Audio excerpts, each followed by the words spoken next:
Kiai membuka tutup botol itu dan sesaat kemudian tampak khusyuk berdoa. Tak berapa lama di dalam rumah Pak Kiai terasa seperti ada angin kencang yang berputar-putar di dalam ruangan. Dan entah. Assalamualaikum warahmatullahi wabarakatuh. Halo Elin Story Lovers, apa kabar kalian semua? Semoga selalu dalam keadaan sehat, dimudahkan segala urusannya dan dilancarkan rezekinya, serta dijauhkan dari segala musibah, bencana, dan mara bahaya yang ada di dunia ini.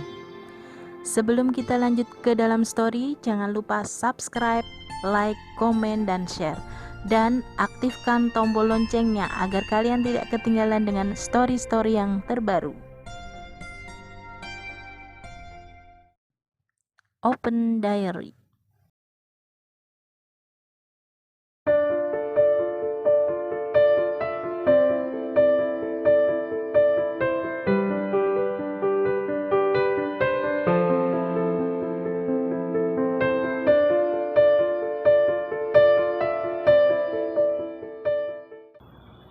Assalamualaikum warahmatullahi wabarakatuh. Halo Elin Story Lovers, apa kabar kalian hari ini? Pada kesempatan kali ini saya akan membawakan sebuah kisah yang dikirim oleh Mas Satya di Muntilan, Jawa Tengah.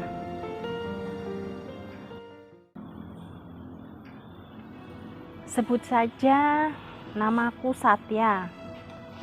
Aku dan istriku tinggal di daerah Muntilan, Jawa Tengah. Anak pertama kami laki-laki lahir tahun 2005. Anak kami lahir secara normal seperti proses kelahiran pada umumnya. Dan alhamdulillah sehat serta fisiknya normal. Kelahirannya melengkapi kebahagiaan kami sebagai pasangan muda yang sangat mengharapkan hadirnya seorang anak dalam kehidupan berumah tangga. Diary, sejak bayi hingga usianya menginjak 4 tahun, anak kami tumbuh dan berkembang secara normal dan semua biasa-biasa saja. Tidak ada yang istimewa. Hanya kehadirannya saja yang sangat istimewa di hati kami. Suatu ketika kami berkunjung ke rumah abangku di daerah Brebes, Jawa Tengah. Kami menginap 1 malam di sana. Kemudian esoknya kami balik ke rumah kami di Muntilan. Dan sejak kepulangan dari rumah abangku, kami merasa ada yang beda dengan kebiasaan anak kami. Kami melihat anak kami sering berbicara sendiri dan kadang tertawa sendiri. Tapi menjelang maghrib, dia malah menangis ketakutan. Kami pun bingung.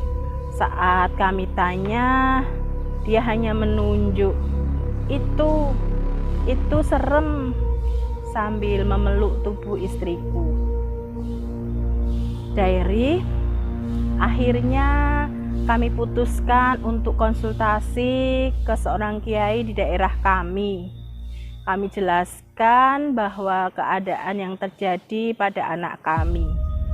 Setelah melihat kondisi anak kami, Pak Kiai mengatakan bahwa anak kami ini diikuti oleh 2 sosok makhluk.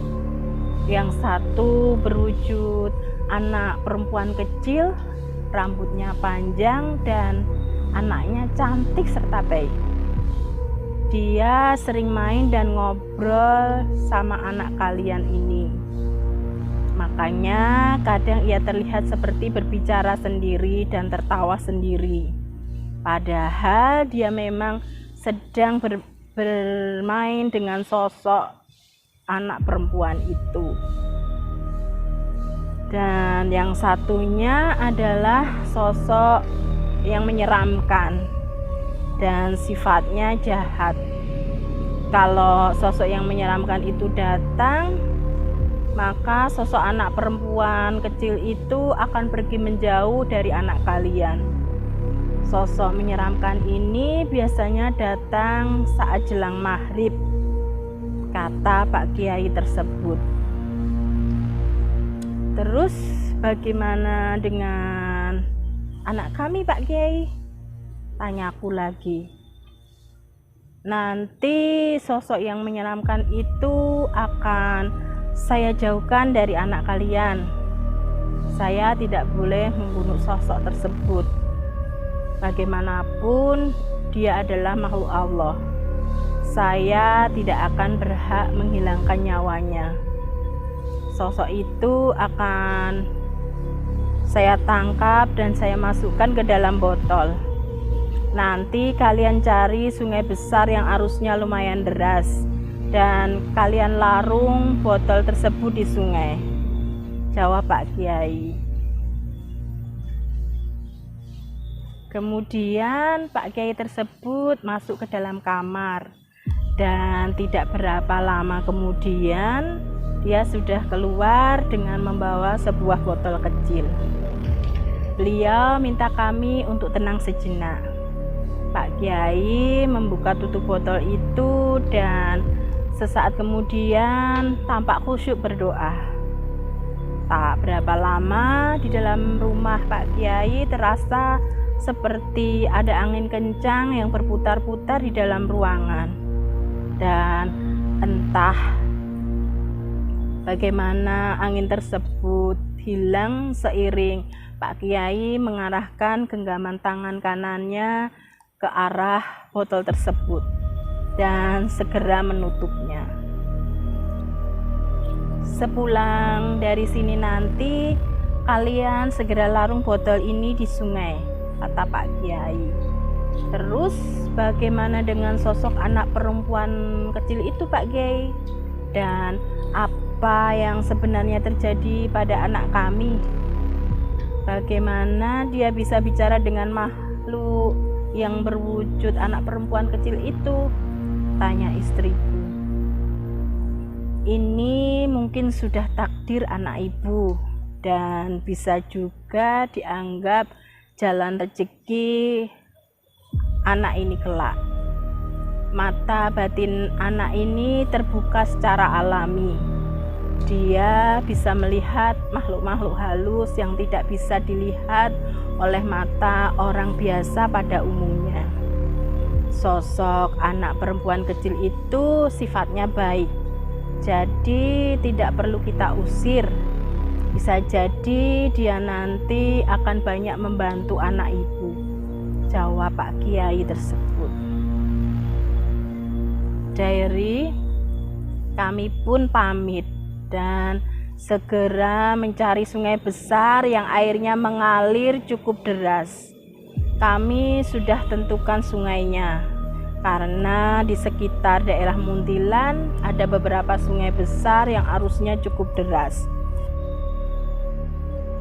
Bahkan ada yang sungainya sering digunakan untuk olahraga arung jeram.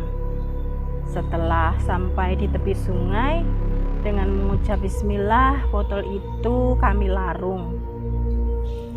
Alhamdulillah, setiap menjelang maghrib, anak kami sudah tidak pernah menangis histeris lagi. Dia malah kadang terlihat seperti sedang asyik bermain dengan seseorang.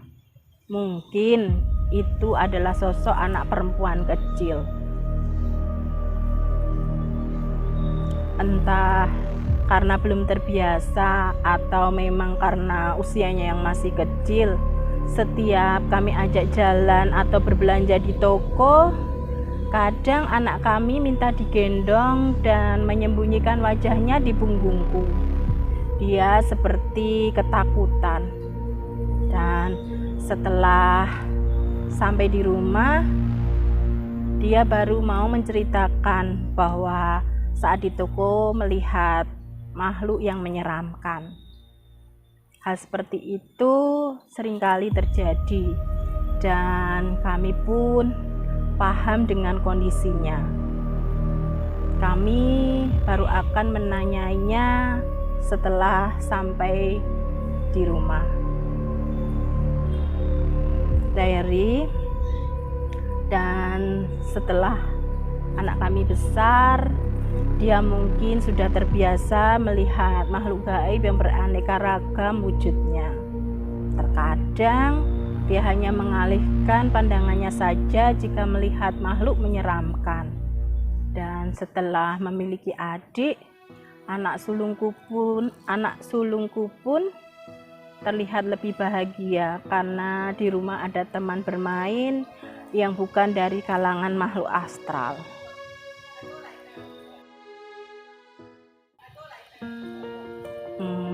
Demikian sebuah kisah yang dikirim oleh Mas Satya di Muntilan, Jawa Tengah. Terima kasih Mas Satya yang sudah bersedia mengirimkan kisahnya di Elin Story. Nah, buat kalian yang mempunyai kisah yang serupa dengan kisahnya Mas Satya atau mempunyai pengalaman hidup yang tidak bisa kalian lupakan sepanjang hidup kalian, silahkan kalian kirim di elins.story@gmail.com. Terima kasih. Wassalamualaikum warahmatullahi wabarakatuh.